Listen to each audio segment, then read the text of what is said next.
Welcome, Myriam, to the podcast. I'm so excited to have you today. Thank you. I'm so excited to be here. Yes. So I definitely want you to give your introduction, but you are a human resources professional. And I actually want to say that you and I have worked together in the past, many moons ago.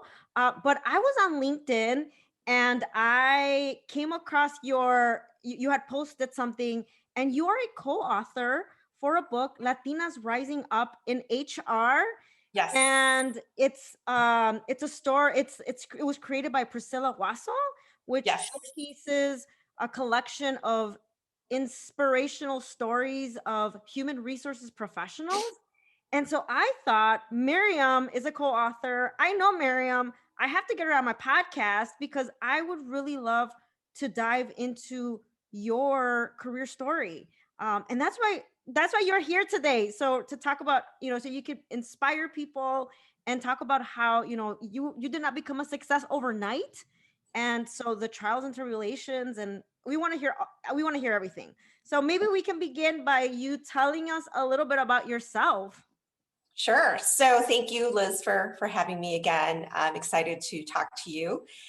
So as you said, my name is Myriam Del Angel or Myriam Del Angel. I am born and raised in Chicago. I'm half Colombian, half Mexican. I have 3 kids, Lila, Mia, and Luca, and I live in University Village, close to downtown. I started in HR back in college. My degree's in HR, and this is back in the day where HR wasn't really a major in a lot of universities. So my degree is actually under the College of Education from Northeastern Illinois University. Now a lot of universities do have an HR as a degree. I started my HR journey early on. I attended University of Illinois Chicago, and I was a resident advisor for one of the floors on the east side of campus. And without really knowing it, I started my HR journey there, right? So as an advisor, they kind of managed a floor, they managed the policies and procedures for those students, and also be an advocate for the students if they have questions around any rules or things that need to be done. So all that together later on made me realize, wow, I was an HR person early on in my career. I also worked part-time as a student worker, and one of the places I worked at was Lattice on campus at UIC. And one of the advisors asked me, what do you think you're going to do after college? And I really had no idea. A lot like other students, I changed my major many times. I went from computer science and then took my first coding class and was like, oh no, this is not for me. I'm more of a people person. And I was switched to psychology and business and so forth. He had said to me, have you ever considered human resources? So he said, you should go talk to people who are in HR. And I did. I reached out to a few people and just said, hey, what do you do? And it really intrigued me because it was working with people, and I love to work with people. And a lot of my jobs in college were customer service. I was also a barista, waitress. I worked at a hotel, the Hyatt front desk agent. So I was always working with people and answering questions. And that's what I think HR does. He also said, UIC does not have an HR degree or program. You should really consider Northeastern Illinois University. And I did. I ended up transferring over there, and as soon as I took my first HR class, which was under, education, but it was more of training and development, I knew I found a home and really was happy with that type of programming and how to work with people and help people in their career and also the organization. Because, let's be, frank, people are a company's biggest asset, right? Mm-hmm. So really being involved in that journey has been amazing. And I went from graduating from Northeastern. It did take me 8 years because I did go part-time and I worked full-time, and really just network into all the opportunities that I've landed so far. Yes. And thank you for sharing that, that you're like, it took me 8 years. And I know a lot of times people will say like, oh, I want to be in school forever. And everybody's situation is different. And so while it took you 8 years, I'm looking at your background, your trajectory, and you have done so much. Because can you talk a little bit about some of the different roles that you've tapped into, and then what you're currently doing now? Sure. So once I graduated from Northeastern Illinois University, my first job was at Arthur Anderson. So a company that was around for a long time, but unfortunately, closed. And I started as a training coordinator. So really just focusing on helping, people in their training aspects in the consulting world. Well, I attended a networking event. So back then you would have your business cards. So you always had your business cards. Whenever you go networking, you have a little thing and you put our business cards in there. Yeah. So do you remember? Yeah, I had one, and that's why I love LinkedIn, because then I would lose Oh, business yes. cards all the time. Yes. And then sometimes you'd forget you'd had yours, like, where are my business cards? Um, Yes. so I started to attend various events, and there was an event that was for new graduates. And it wasn't for my university, but I tagged along with someone else at their university. And Microsoft was there and they were recruiting. And I met one of the recruiters and I started speaking with her, and she took my resume and I took my resume. Hmm. Um, and I got her card. Well, she put me in the pipeline. I started to interview, and then they flew me out to Redmond, Washington, which was pretty cool. It was my first experience, like being flown anywhere and interviewing. It was a really tough interview. It was 6 hours, maybe all day, and unfortunately, I didn't get it. They felt I was too green to be a recruiter. So I came back to Chicago, but then I want to say 6 months later, um, the recruiter called me and said, "Hey, there's a job in Chicago. Why don't we try to interview for that?" And I did. And 2 weeks later, I got the job at Microsoft. So I started to work at Microsoft. I was there about 4 years. And then I was trying to figure out what did I want to do next. At the time, Microsoft really had all their HR people in Redmond, Washington, and I was not looking to relocate to Washington. So in order to grow, I needed to really go elsewhere unless I wanted to relocate. So I started to, look at other opportunities, and one of the opportunities that landed was at Accenture, which is a consulting company. And there I was hired as a diversity recruiter, which I loved. I love, love, love. And I had the relationship with Society of Hispanic Professional Engineers.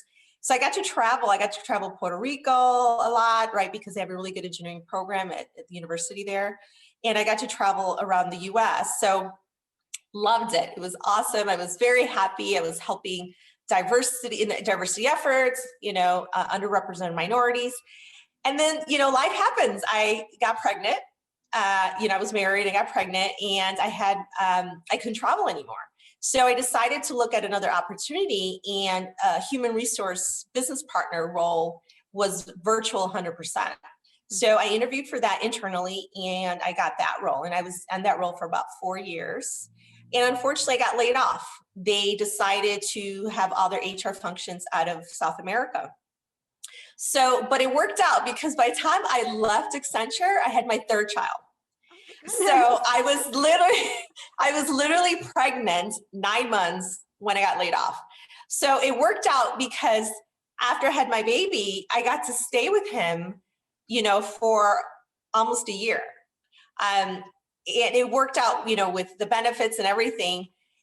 And then I said, I need to go back to work. Even though I have 3 kids under 6 or what have you. I mean, it was crazy.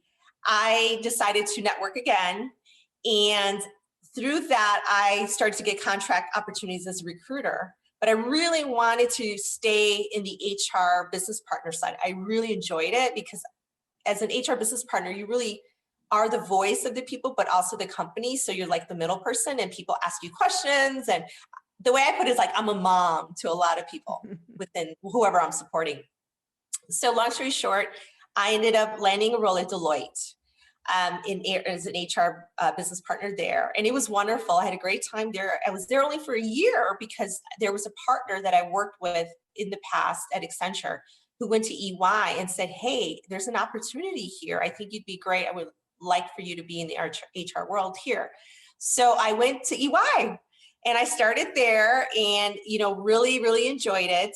I was an HR business partner, but I was also the America's diversity leader, um, which was a little tough because of traveling. I had to travel quite a bit, and I still had little ones at home, and it just really didn't make sense at the time. So then I decided, okay, I need to step back. So there's a theme, right? Things happen, you figure it out, you have to take a pause, say, okay, what is my priorities in life? So at the time were my babies. And I decided to maybe take a part-time job at UIC. UIC was hiring a part-time HR person. So I went to interview for that role, and they liked me. They gave my resume to the dean of College of Business, and I guess he was just starting a career business center. And they asked me to come in. I thought it was like the final interview for the HR part-time role. And he proposed to me, I want you to help me create this business career center. Would you be interested in being a director? And I was like, oh, full-time job? And he's like, yeah, but I promise not a lot of traveling. I live 2 blocks from UIC. And that's how we met, right, Liz? Just working. So then I began as, director of Business Career Center, and really helped the assistant dean there to really establish more employers to come and recruit for our students. I had a staff that would help the students in prepping them for the interviews, in the job search, in professional skills, everything, and really creating programs. And that was fun. And that's how we connected, right? Just talking through like some opportunities to help our students. Yeah. And it was great. And I did that for about 4 years. But I thought, oh, I really want to go back to HR. So within that, I used my network again, and I was out there, talking to people, and I was tired of the winter here. So I landed a job within a month in LA with PwC, which I'm currently at PwC. So I we moved to LA for a year. We did, I worked there as PwC, and I supported the South market. So I supported Irvine, LA, Denver, and Salt Lake City as an HR business partner in their PCS practice, which is tax and audit. And I loved it, but it was a lot for my family. So we decided to move back. And I applied to my current role. So I'm currently on the Flex team, which is a very unique role. The team consists about 40 to 50 people that are highly experienced HR professionals. And what we do is wherever there's an HR need, we go.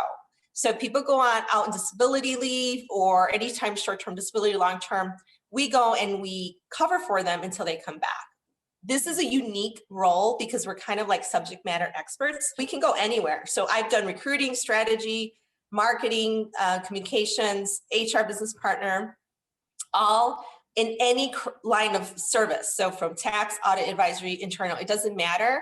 We go in, we do the work until the other person comes back, and then we go into our next project. So I really love it. And that's where I'm currently at. Oh my goodness. Okay. You said so much that I want to ask you so many questions about what you just said. Sure. And I think that, first of all, my listeners are going to be like, wow, this woman has had so many jobs and coveted positions and organizations, Microsoft, UIC, Deloitte. I work with students and clients are like, oh, these are some of the organizations where they want to work. But one of the patterns or themes that I'm hearing you say is the word networking. Yes. And, I want you to talk a little bit about networking, because I have people that are like, oh, I'm afraid to put myself out there or talk to people, or what should I be doing? And so are you afraid to network? It sounds like it's natural, but sometimes people make it look easy. What are your feelings about networking, and what advice do you have for people that maybe are afraid to network? Sure. So networking is a skill, right?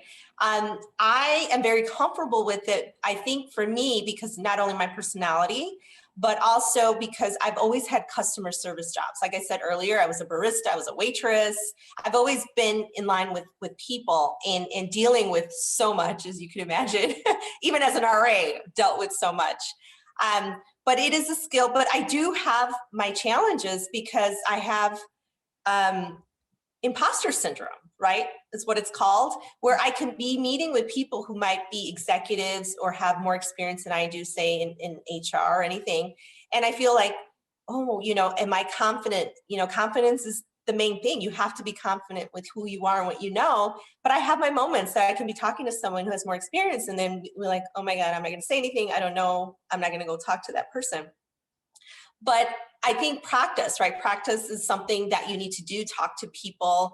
I tell my friends, like, if they're nervous, like, you can be at a coffee shop and just start talking to whoever's standing next to you. And I know it's hard, but you have to put yourself out there and really just meet people and talk to people, because you never know who that individual is or will help you, and you help them in the future. So it's very important. But I think just, Googling best practices. And right now, because of the pandemic, the best way to do it is obviously LinkedIn, or, go to a lot of webinars. There's so many webinars right now, so many workshops, so many podcasts, so many things that you can be part of, so that you can start meeting people and connecting and asking questions and talking to.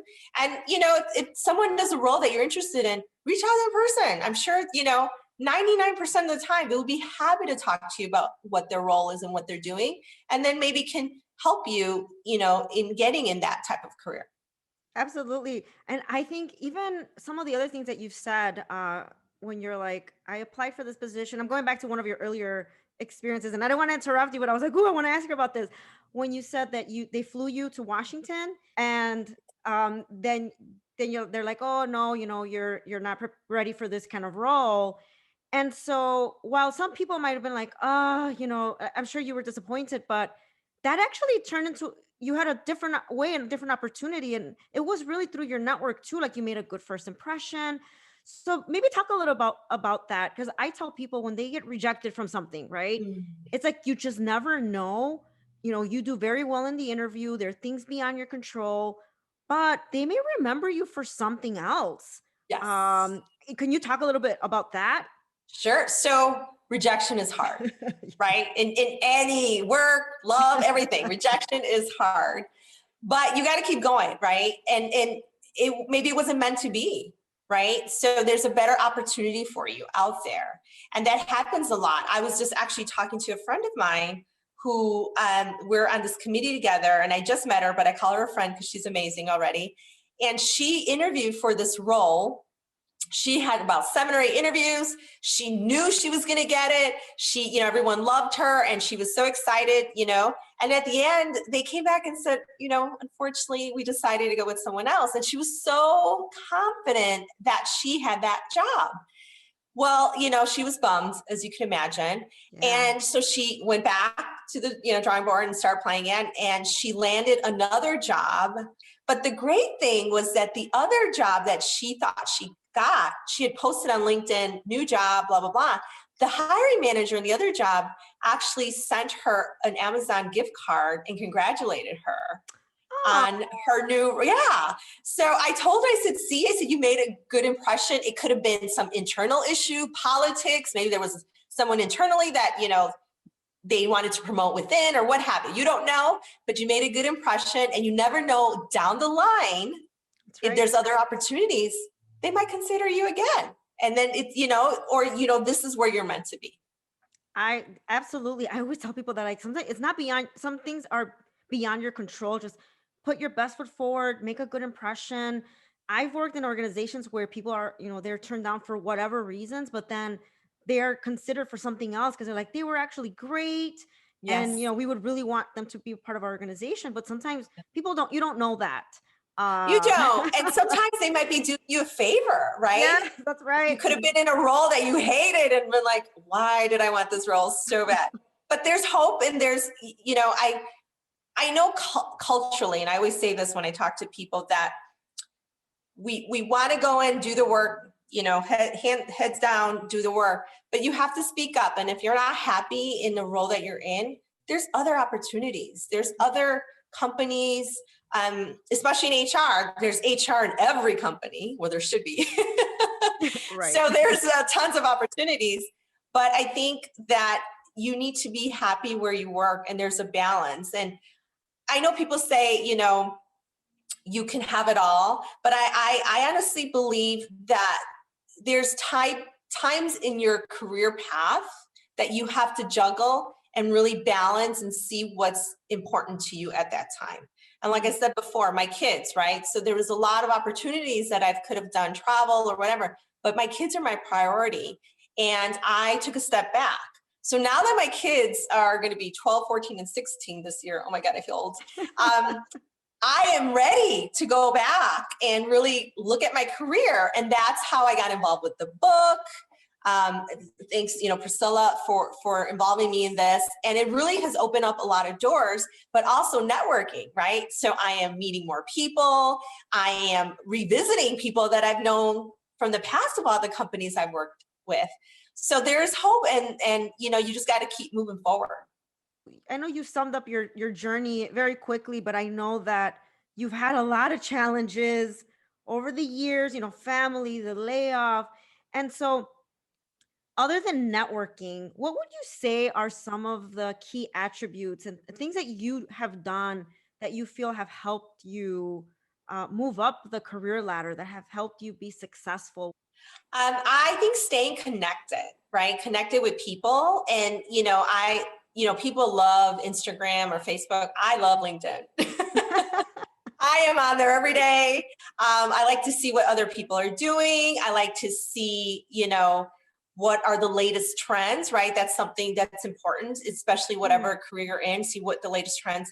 I like reading books. I have 3 right now about HR, because unfortunately, another challenge I had, for me at least, was when I was pregnant with my first child. I was in grad school and I never finished.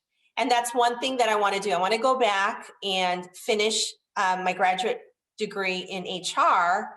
But, at the time, it just didn't work for me, especially having my baby. And it was my first. I was so excited for having my baby. But really just, like I said, stay connected, be in the know, participate in programs that align to your interests and your background, and really don't stop searching for what you want to do. And I think that's important. People kind of settle, and that's fine. If you're happy, that's great. Then you are. So my success might be different from what you think success is. So everyone's success is different. But for me, I just want to continue to learn. Yeah, and you're saying things that really resonate with, I know, with me, and things that I share even with students. I work with undergraduate students who are trying to figure out life and trying to figure out what's the perfect career, and even like what's the perfect degree so that I can get to the perfect career.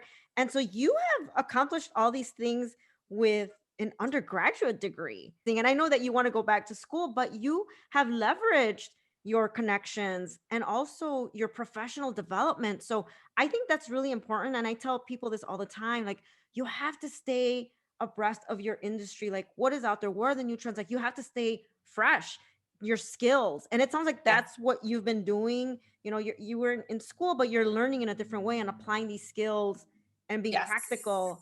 I think that's great advice.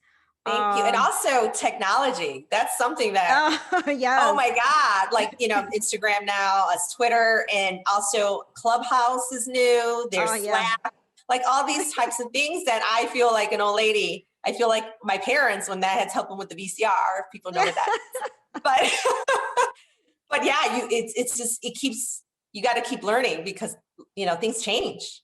Yes, I'm always trying to learn like the new things, and it's like, oh, how do you use this? And I get frustrated, but I'm like, I don't want to be that person. Like, I want to know. Imagine nowadays, like with Zoom, and like for me, this is my work is all with advising and meetings and presentations, and it's like you Yes. just can't be scared, and you make mistakes. That's fine. Like the guy that Yes. we are talking about, that was the cat filter. Like, Yeah.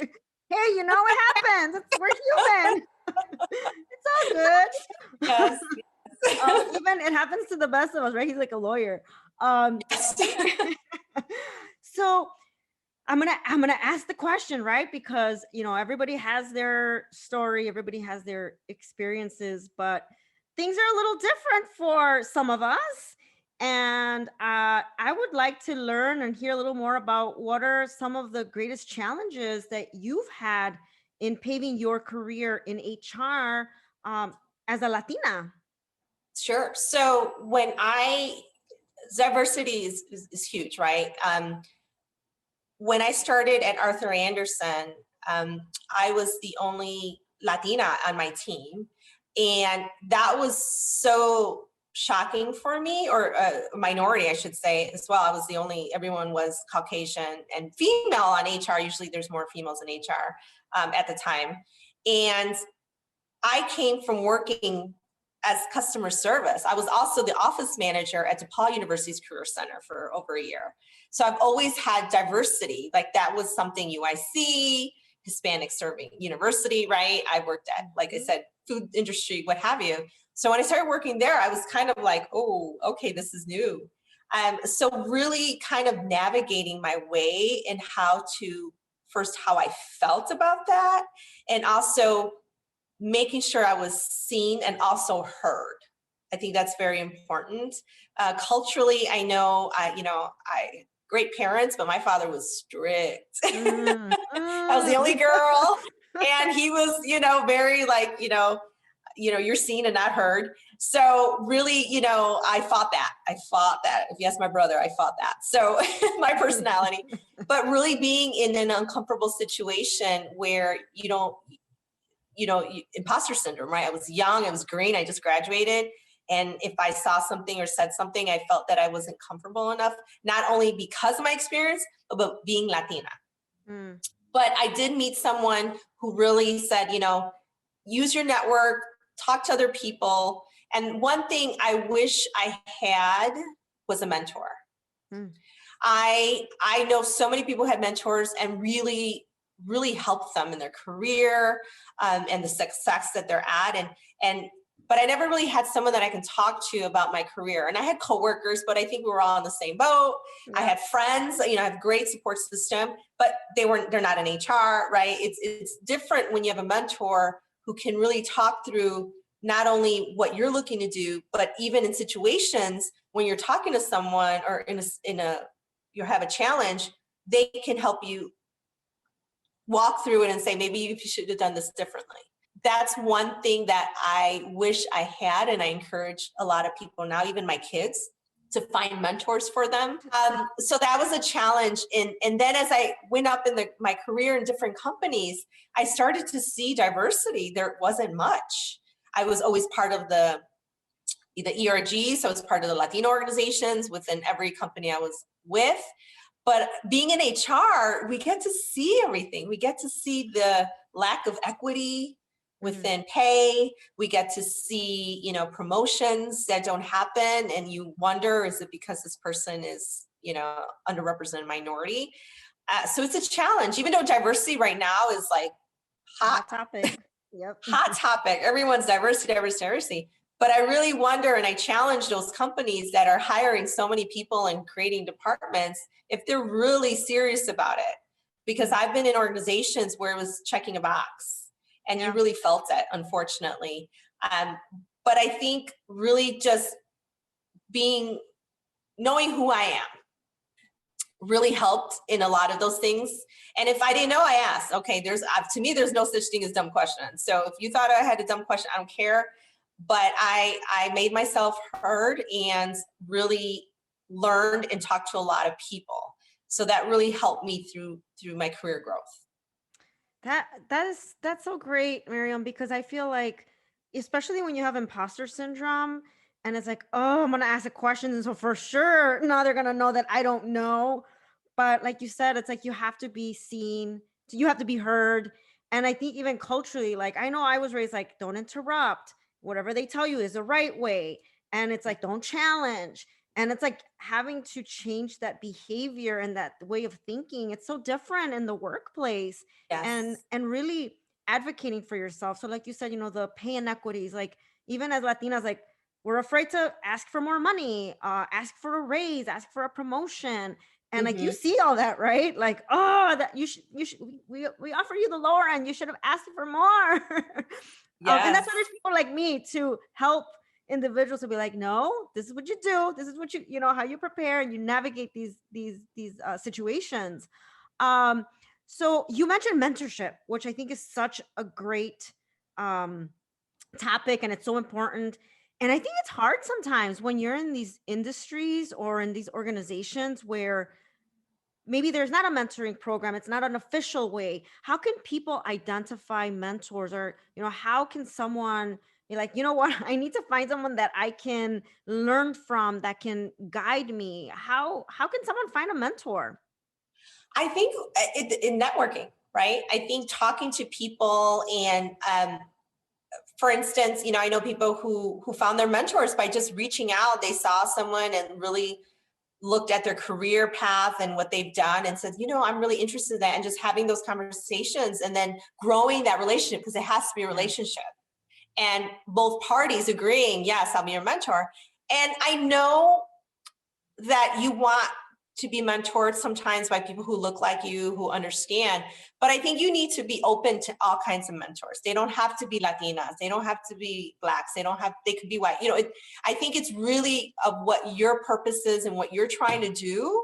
Mm-hmm. You need someone to help you in that. And then you can have various mentors. You can have, if you want a mentor who is Latina, who empowers you and helps you and says, you can do this, si se puede, you can do anything. And then have another mentor who's in the field that you're studying or in your career that can help you, guide you of, you should really take the certification, or you should look at these opportunities, or let's talk through what you're doing now, or how you had that conversation with your manager and things like that. So I think really just networking and looking at people. And if you admire someone, let them know. Just say, I admire what you're doing. I would really love to talk to you. I'm interested in this. And most of the time people will respond to it, and they'll be honest. If they can't be your mentor, they might have suggestions from other people. Yeah, I think what really, really stood out what you just said, and I think it's great, is thinking outside the box, and not just sticking to, like, okay, I need to find somebody that looks like this and is specific. I think that could be helpful in you Yes. identifying. But for me, I know I've had mentors that have, that are the other different male, Yes. Yes. Caucasian. I've had for all walks of life, and I've learned so much. And I think just having that diverse perspective has been really helpful in my career. So I think that's important too, to, if there's someone there that's actually willing to support you and guide you, why not? Yes. I think that's really great advice. Um all right, so I do want to be mindful of time. I have a few questions for you. Sure. One, you talk about, being a mom and prioritizing. I think there's a season for everything.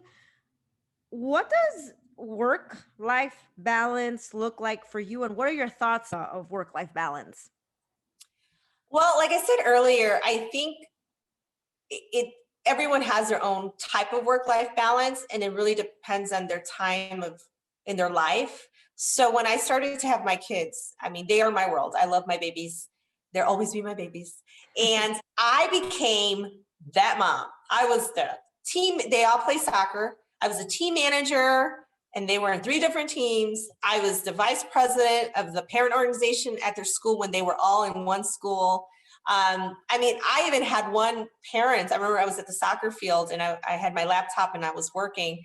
And he asked me, he's like, "What are you doing?" I said, "I'm working." He goes, "You work? I didn't know you work. I thought you were a stay-at-home mom," because I was at every event. And I'm like, "No, but I've been blessed. I've been blessed at all the jobs I've had. I'm going to say 90% of it was working from home." Oh, wow. So yes, so I've always worked from home. Um, and it really helped me balance that with my babies, especially in the beginning. And, not to get all personal, but I nursed each of my kid for a year. And that really helped me because I worked from home. So I was Uh, able to provide for my children in that manner. Um, and I think, like I said, you have your peaks and valleys when it comes to your career. And my career was always put back, right, in the back burner, because I mean, it paid the bills, so I needed to work. Um, but my kids were, I wanted to be that mom to attend all their events, soccer, school, and be there, for everything. But like I said, as they got older, my priorities started changing, right? They're self-sufficient. I don't need to be on them, and half the time they want to be on their technology anyways. They could be home, who knows where they are. So I have more time for me. So my balance was challenged though because of pandemic as well, because mm, my 3 kids go to CPS schools. So they're home. So balancing, making sure they're like, hey, are you up for class? Like my teenager, like, did you wake up for class? I can't be on you because I have to be on a call. So really balancing that. I honestly believe that you can't have it all. I think there's just peaks and valleys in your life that you have to see what is a priority for you. And also support is very important, right? So if you have a really good support network, I'm blessed that I have a good family and my friends have been amazing, that you help each other out, right? It takes a village. And really having that. And if you don't have that, something's going to give. You just can't have it all. And that's my personal opinion, because I tried and I even pretended that I could have it all, but things suffered, my job or something with the kids or, whatever. So I think it's really taking a step back and breathing. That's really important. My God, that's such a powerful way to end this. But I have one more question for you. Sure. I have to, because I have to take advantage that you are in HR and people that are listening are maybe thinking about a career pivot or are on the job market. So I have to pick your brain here, Sure. Myriam. I want to know, so what tips or advice do you have for people that are job searching right now, especially during a pandemic? So someone that is looking for a job or thinking about a career move. It's kind of a loaded question, but any advice you can offer? Sure. The good thing is that the job market is hot right now. There's a lot of jobs right now since January. I know our company alone, I mean, there was like 500 jobs or something crazy. So now companies are hiring, right? They're going out there and they're looking for people. So I would recommend LinkedIn, and really just connecting with people. If you see a role that you want or think you could do your research, who works in that, and reach out and just say, hey, I noticed this opportunity. You kind of do the role, would love to hear about it. Just talk through and start networking. Also, if you want to make a career change, talk to people in the career that you want to go to, because sometimes people think the grass is greener and sometimes it's not. So you might talk to someone and be like, oh, I don't want to do that. That's what you do on a daily basis? It's like, no. Or, oh my God, that's what I really want to do. And then really talk to the individual and see what steps you can take, whether it being certification, whether it being, going back to school, or attending webinars and workshops and really just talking to people. Or even, and this is very hard and it really depends on your income or if you can do this, but sometimes you're gonna have to take a step back, especially if you're going into a new career. And by doing that, then you're gonna have to grow, right? But obviously, if you have a background in whatever, you have experience, but you might just have to take a step back to really learn in that industry or in that career. And also, if you're in a company and there's opportunity to do some side work or something within the company. So for instance, if I'm interested in marketing, I work with people in marketing and say, hey, if there's any committees or projects that I would love to be part of, do that extra, role, so that you can get visibility, and then you can also learn what it is to be in marketing. Yes, that is that is like invaluable tips. Like I encourage that. Get involved in committees as you get to build different skills, and you might find that you enjoy other areas, and then it lends it to your marketability, your versatility, and you can apply it in other places. Myriam, thank you so much. Like you are just super impressive. Like I know that you say that you can't do it all, but it appears like you can, and you are a superstar. And I appreciate that you took the time to share your story, your insight, your experience. Now, if anybody wants to connect with you, I know what you're going to say, but where can they find you? Well, you can find me on LinkedIn. Myriam Del Angel. People are going to ask you to be if you can be their mentor. Watch. I'll talk to anybody. I am always helpful, to help people. And I'm honest. I do give honest feedback. I can tell. And I'm also on Instagram, so at Myriam HR Latina. And also you can look at Latinas Rising Up in HR.com if you want information about the book. Just, to put a plug there, it's a wonderful book to hear about different Latinas and their challenges and also inspiration of how they got into HR. But the proceeds, partial proceeds to the book, from the book, go to 2 scholarships. So one for undergrad for HR, and also and the second was for HR professionals. So, it's helping. We want to give back to community people. Please reach out to me if you have questions. And if you see someone in my network that you want to connect with, I will be happy to do the virtual connection. And you never know where it goes. That is golden. So all of that you just said, I will put that in the show notes so that people can remember where to contact you and more information about the book. All right. Awesome. Well, thank you again. And I look forward to chatting with you again. Yes, let's keep in touch. Thank you so much for having me. Thank you. Bye.